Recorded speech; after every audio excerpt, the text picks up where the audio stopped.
আমার লজ্জা নেই, প্রত্যেকদিন চ্যালেঞ্জ করি আর প্রত্যেকদিন হারি, তাও আমি নিজেকে শুধরবো না। আজও স্ত্রীর সাথে চ্যালেঞ্জ করে গেলাম ফুচকা খেতে। এত বড় আলুর দম ফুচকাটা কিরম অবলীলায় মুখের মধ্যে ঢুকিয়ে নিল দেখো। এই আলুর দম ফুচকাটা মুখের মধ্যে ঢোকাতে আমাকে রীতিমতো বেগ পেতে হচ্ছিল। আজ মেনে নিচ্ছি, মেয়েদের সঙ্গে ফুচকা চ্যালেঞ্জ করলে ছেলেরা হারবেই হারবে।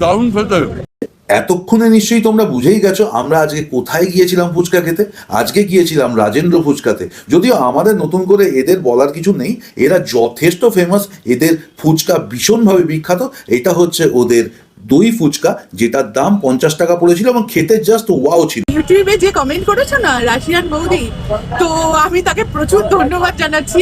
আর রাশিয়ান বৌদি খাচ্ছে, ঠিক আছে, থ্যাংক ইউ সো মাচ। আর এখানকার দই ফুচকার তো কোনো জবাব নেই।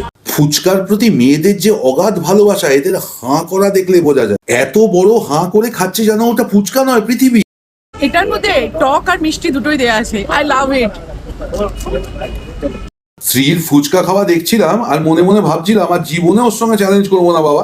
যাই হোক, এখানে ফুচকা খেয়ে আমাদের দুর্দর্শ লেগেছে। তোমাদের এই ভিডিওটা দেখে কেমন লাগলো অবশ্যই কমেন্ট করে জানিও। দেখা হচ্ছে পরের ভিডিও। আজ চলি, টাটা।